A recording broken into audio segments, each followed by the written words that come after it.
Hi everyone, my name is Chelsea and I'm an aesthetic expert and a registered nurse here at the Bankston Center for Aesthetics and Plastic Surgery. Welcome to our Lips and Lines virtual event where we talk all things injectables. Hi, my name is Amanda. I'm one of the aesthetic experts here at Bankston Center, and I just want to remind you to make sure to stick around for the live Q&A at the end of the session.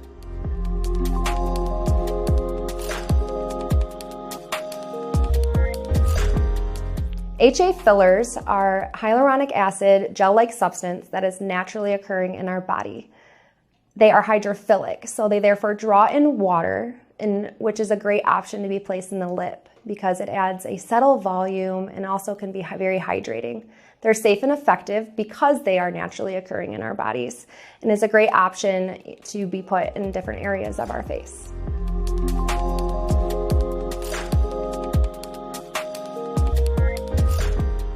So when I treat a patient with filler, the goal is to try and restore any lost volume that they might be experiencing due to aging. We can also address the lip area with different types of filler. Depending on what you're looking for, we can give some subtle hydration to the lips. We can address some fine lines and wrinkles around the lips. We can help correct any asymmetries that you might have as well, and just kind of restore that youthful vibrance that you once had.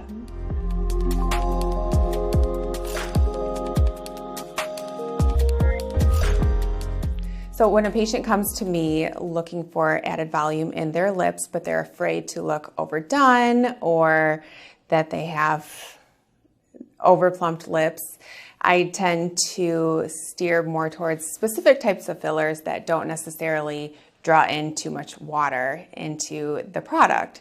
So our HA2 is a really popular lip filler that I like to use because it's nice and soft, it's really flexible, and it does draw in water molecules, but not as much as some of the other products that can continue to swell and start to look overplumped.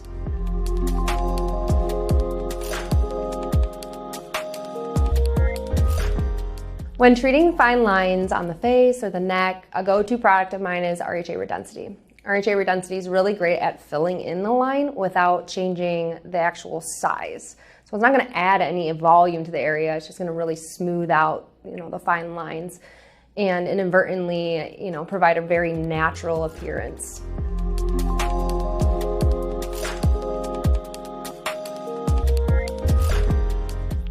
Hi, I'm Amanda, and we are going to be treating Miss Laurel here today. She is mainly here for a little bit of some extra pout into her lips, but while we've got her here, we're also hoping to get a little bit of a lifting effect in through her cheek area. We might even put a little bit of some filler in her chin just to give a nice sweetheart shape to her face. After treating her lips, we're also going to be coming in and just lightly touching on some of these fine lines and shadows that we're seeing here as well. So in through the cheek and chin area, we'll be using Juvederm Voluma. That gives a nice lift and projection and will really help to kind of hold some structure for her. In her nasolabial folds and in kind of the shadows here, we'll be using one of the fillers from the RHA collection. I like to use that in those areas because it's very flexible and mobile. And it looks very soft and integrates into the tissue really nicely as well. And then lastly, for her lips, I'm going to be using Restylane Kiss. She has beautiful lips, but the Restylane Kiss will hopefully help give a little bit more structure and really help hold that pout. So here we go.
Thank you everyone for attending our live webinar. Please stay after and join us for our live Q&A. Amanda and I will be answering all your questions and talking a little bit about our event-only specials that we have for you.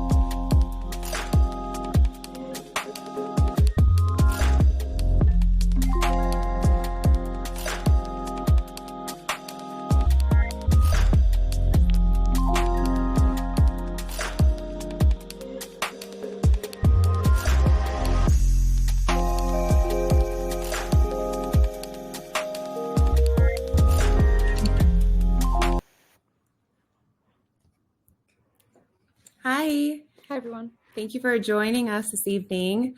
My name is Amanda. This is Chelsea. We are two of the aesthetic experts here at Bankston Center.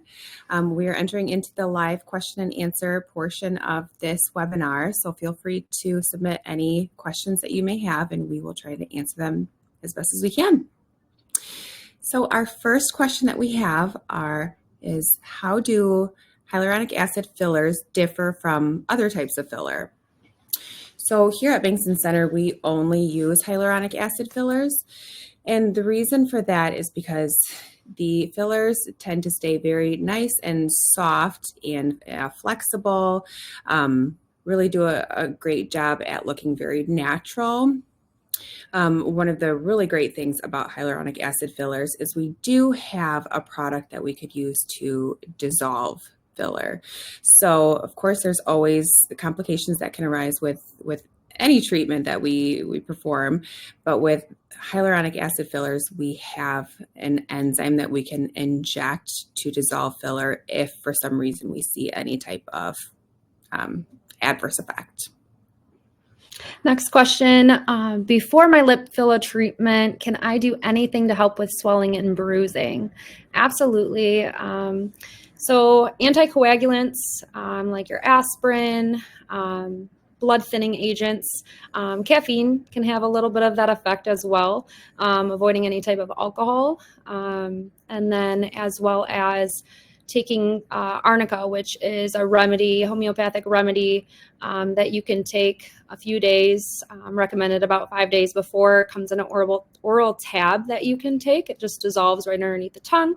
You can take that for a few days prior and then continuing on after your treatment. And you can also put some ice after as well.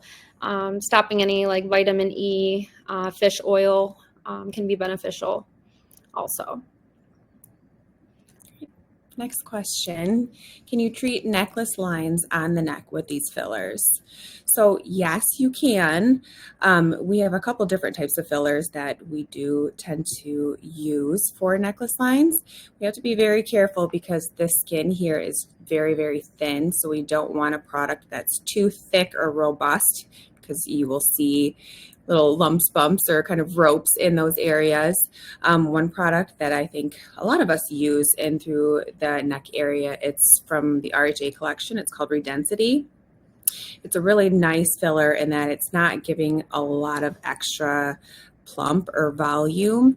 It mainly is just there to kind of support the underneath structure and hydrate that area. So that I would say is probably our number one filler that we use in through here, in through this area. Absolutely.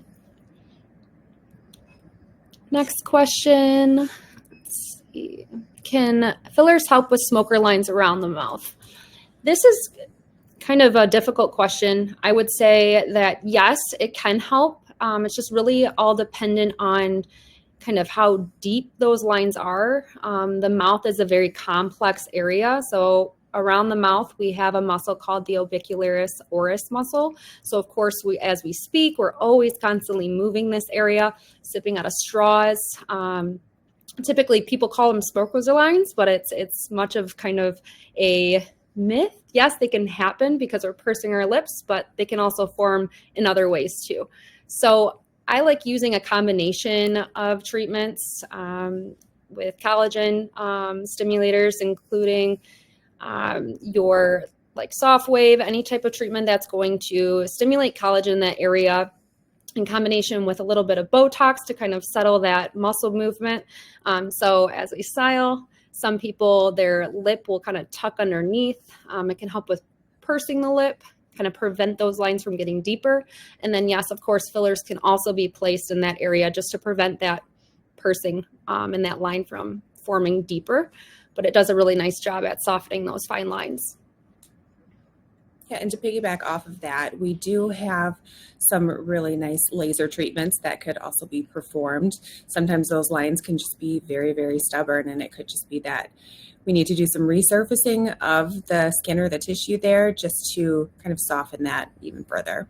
Absolutely. So, next question, how long does lip filler last? This lip filler can definitely vary quite a bit from person to person. I tell patients typically when they're coming in for first time lip filler, the goal is to hopefully have it last about 6 months. I usually say hopefully 6 to 9 months. But as you continue with treatment and with maintenance, my goal is to hopefully help it last a good year or so. So of course that depends on the patient, the type of filler that we're using, but I would say on average, hopefully you would get a good year out of it. I'm going to piggyback off of that as well. So some people are fast metabolizers. I'll hear a lot of patients come in and they'll say, I feel like I just ate it all up. Like, where did it go? And I think that initial post-injection before you leave, the lips swell. So they do appear a little bit more plump at first, and then they start settling. And typically filler settles really nicely. I'd say by week 4, it's really integrated with the tissue. You're able to animate. It feels like your natural lip. So even though, you may feel like my lip filler is gone, it's still there. And I like to kind of refer back to before and after photos to kind of show you where you started. And then, of course, build on top of that if appropriate.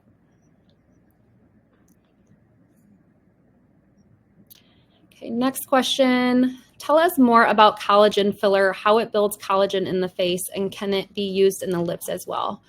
So there are a lot of different types of products out there that are collagen stimulators or biostimulators, we like to call them.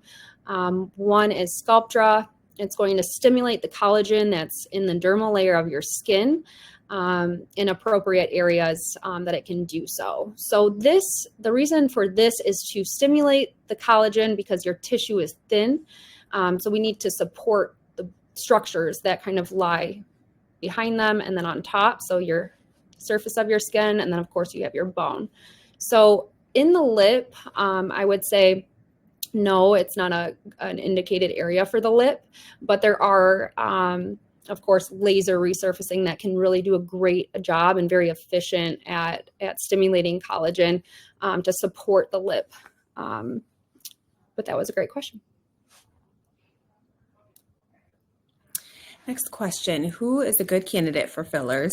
Is there any condition that would prevent me from using them?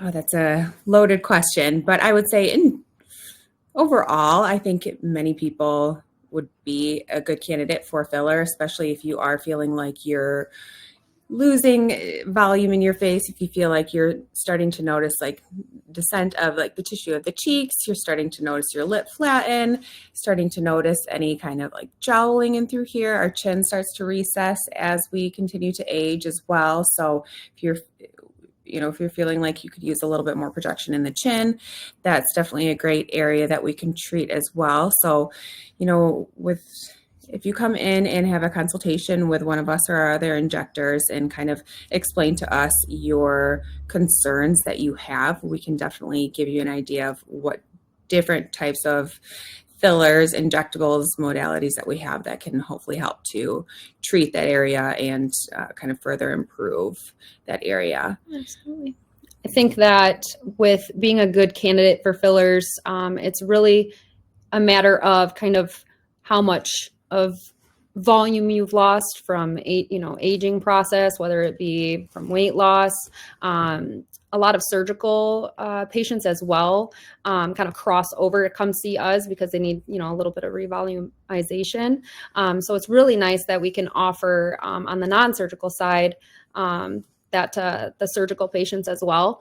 And a condition that would prevent you from using them would be any type of like autoimmune disease, like an active inflammatory response. Filler can cause a little bit of swelling too when you're sick. I've seen a couple people, myself included, that, when I'm sick, sometimes my lips, swell up a little bit, or if I'm in heat, they can swell up a little bit because filler is hydrophilic, so it will expand. But definitely if you've had any dental work, I like to say 4 weeks, at least a month to wait until that is done. If you have any active infections or on an antibiotic, to wait until you're fully healthy. But being a good candidate for filler, I think the most important thing is skin health and just kind of prepping your skin and taking care of kind of the outer appearance as well. It just makes your injectables look that much better and last longer.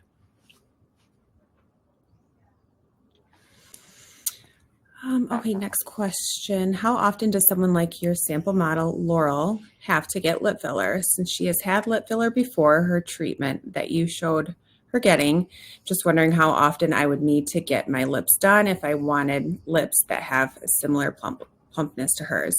So kind of similar to what I was speaking about prior. Typically first-time patients, I do say, hopefully you'll get 6 months out of them. Like Chelsea was saying, sometimes you kind of get used to it a lot quicker than you realize as well. So sometimes patients could even come in, let's say 4 months later, and they're like, it's all gone. It's I don't feel like any of it's there anymore. Then we take pictures and we can see from their before pictures that yes, they definitely do still have some volume that's there. It's just that they're used to it and it's incorporated into the tissue really nice. They just don't like feel it as much. But hopefully, like I was saying, hopefully you'll get at least 6 months out of your first time treatment. But hopefully we can get to the point where maintenance would be more like around a year.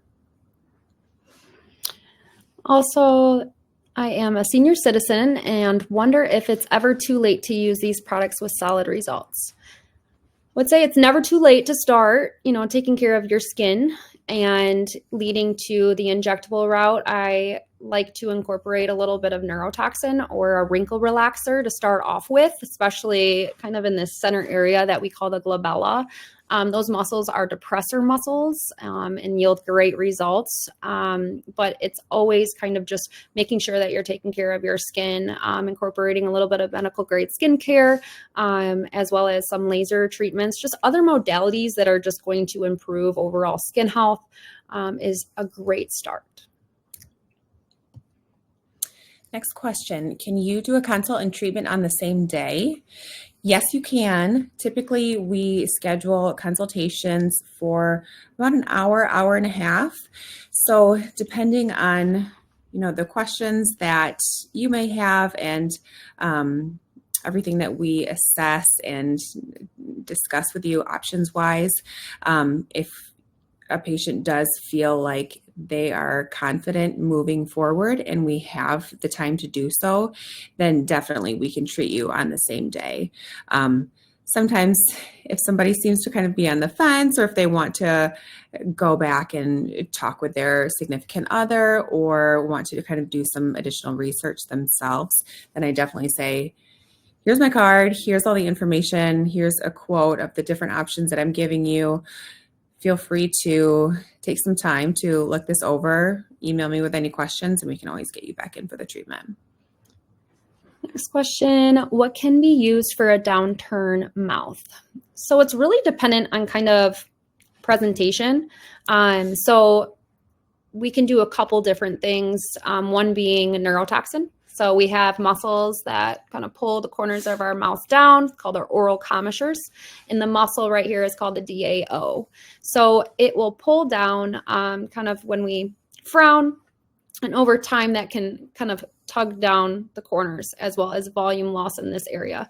So I like using kind of two different avenues, and that's a little bit of Botox or any type of neurotoxin to relax this, so it kind of picks those oral commissures up a little bit, as well as a little bit of tissue support underneath there, because we have a little bit of bone reabsorption as well as tissue loss in that area. And using those treatments together can really yield great results. Okay, next question. Do all lip fillers migrate, or does it depend on the type? There's a couple different things that go into lip filler migration. One could definitely potentially be the type of filler that's being used. There are some fillers, hyaluronic acid fillers, that do draw in more of those water molecules. So you kind of think of it like a sponge. The more water that is drawn into that sponge or into the lip is going to continue to kind of soften and expand. So, and it's not necessarily that the filler is migrating per se. It's more so that we've just got so much water that's being held in that area. So we do want to use a product that's not going to draw in nearly as much water as some of the other ones. And fillers have really come a long way over the past few years with making sure that there's less of that water absorption. So hopefully we don't see that as much. But then it can also kind of depend on the technique that an injector is using, or different factors with patients as well. If you have a really tight lip and not a lot of extra space in the area, then the filler is potentially going to want to go on that path of least resistance. So if it's really tight in through the lip area, it could potentially want to kind of push out around the mouth. So us as injectors, we make sure that you are an ideal candidate and that we're using the appropriate product and that we're using the appropriate amount so that lip filler migration, the incidence of that goes way down. I'd like to also kind of include a couple key points when it comes to filler migration. It kind of goes hand in hand too with, okay, well, how often do I need to, get lip filler? When is it completely gone? And that's why you come to us, and we can kind of give you our, best resources and knowledge on, if it's appropriate to fill or to not fill. A lot of times people will have had filler in the past couple of years, and that product has just been, stacking on top of each other. If you have old filler and then new filler, and it's just kind of accumulating. And so sometimes it is appropriate to kind of refine and refill. And typically I tell my patients, it's great that we have kind of like an antidote to that hyaluronic acid. And it's called Hylenex. And we can use Hylenex to dissolve the filler for a vascular event, if there's a lot of blood vessels in the face, and we have the appropriate technology to be able to help, reverse that, as well as minimize kind of these migration occurrences.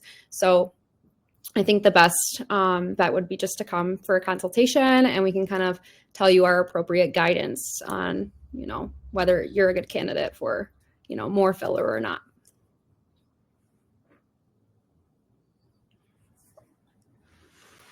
Okay, so next question. If I have a special event, how far in advance should I come in for treatment? I personally would probably say it would be ideal if you came in about 6 weeks to a month before. That way we have a good couple of weeks for everything to settle into place. Any bruising, swelling that you may potentially have, that will hopefully be dissipated after a couple of weeks. And then I like to have a couple additional weeks in the mix there, just in case we do need to do any little tweaks or touch-ups, and we still have that time for you to heal or recover with any bruising and whatnot from that as well. So I would say about 4 to 6 weeks would be ideal. All right. Next question. I understand there's different types of fillers and people have different needs, but what's the average cost for a person getting natural looking lip fillers for the first time? So We offer here at the Bankston Center half syringes and full syringes. So it's really dependent on kind of the size of your lip, what we feel will look natural for you. So sometimes some people have smaller lips, but maybe they need a little bit of structure support kind of, below or above the border right here of the lip. So typically 1 syringe is 1 cc, so 1 ml. And of course, half is 0.5. We have some event specials that we're going to be speaking on towards the end of this that we can give you a little bit more insight on cost.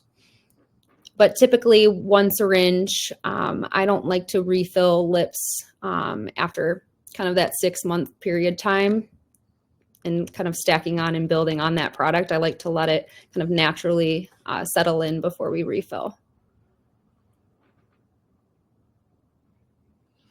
Next question, does filler stretch your skin out and then require you to continue to get lip filler for the rest of your life, kind of like a BBL? That's a kind of a tough question to answer as well. I would say, here at the Bankston Center, we do try and treat people appropriately, keeping your results looking very natural. So we definitely don't, like if somebody came in and they're like, I've had 2 syringes of filler in my lips before, I want that again. I personally, I don't think any of us would ever inject 2 full syringes in somebody's lips at one time. If we inject that much at one time, then yes, you are going to have some stretching of the skin that might not be able to kind of bounce back when the filler does dissolve. So I do feel like we tend to use half or a full syringe in lips, and we use products that do tend to just dissolve slowly over time. So it gives your tissues enough time to readapt and kind of contract back to its baseline, I guess you could say. And like Amanda was touching on earlier, when it comes to migration of the lip, if your lips can't handle that amount of filler, it's going to go, especially around this area because it is so active. I mean, we have a muscle that's constantly moving. We're talking, we're drinking, we're eating, so it's going to move. If it's injected deep, if there's too much, it's going to travel. So typically when someone is overfilled in the lips, you'll see it kind of above the border right here, and this looks a little bit increased in size. Or from the side profile, it looks kind of that typical, duck lip appearance. And that's just kind of overfilling. And typically when we dissolve the filler, it could take a couple times, but I would say as far as filler in your face or in your lips, I think that an appropriate amount is key. And I think that's the best approach to it.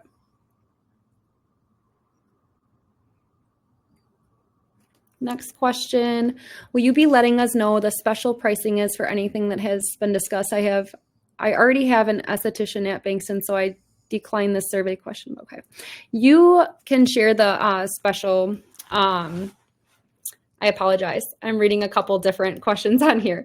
The special for tonight is $50 off a half syringe and $100 off a full syringe. And after this, we will have someone reach out to you and they will let you know when you can use that, and that will be sent to you.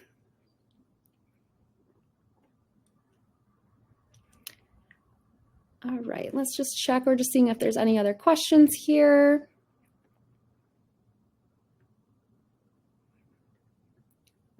Okay. If I were to get a lip lift, can you still do lip fillers, and would lip fillers even be needed? So this question, I would recommend talking to your plastic surgeon about when it would be appropriate. I would say, after getting surgery, any kind of surgery, it kind of, you have that downtime or recovery time where you have to allow the skin to heal and for everything, all the swelling to go down. But I would say yes, but the appropriate time would be probably recommended by your plastic surgeon. Can upper lip wrinkles be addressed without any lip plumping? Yes, they can. especially if we are using a very, very soft product like Redensity, kind of like what I was talking about with the necklace lines here. Redensity does a great job with those fine lines without adding too much plump or volume. If we go in and fill some of the fine lines above the lip without addressing the lip itself, the biggest concern that we have is that we're going to create too much volume here, and that's when you could potentially see somebody out there that looks like they have like a Marge Simpson lip or like a monkey lip where it's full here and then their lip itself is thin or kind of getting bogged down. So I would say a lot of times when we do fill lip lines, we do like to put a little bit in the lip just to help keep it looking very natural. I know a lot of times patients kind of almost think the opposite, that they just want to address the lines themselves and not put any in the lip because they're afraid of that overfilled lip look. But it could almost look more unnatural because we're just adding that volume or that bogness to the upper lip without actually addressing the lip itself. Yeah, so I would say we would typically recommend putting a little bit in the lip itself, but of course it can vary from patient to patient. Absolutely. Well, thank you guys so much for joining us for our virtual Lips and Lines event tonight. Just a reminder that we will be offering a $50 off a half syringe and $100 off a full syringe, and you'll be receiving a text after that to confirm that you watched this event, and you will be contacted as well by one of our staff here at the Bankston Center. So thank you again for attending, and we are looking forward to starting your journey with you. Hi, thank you.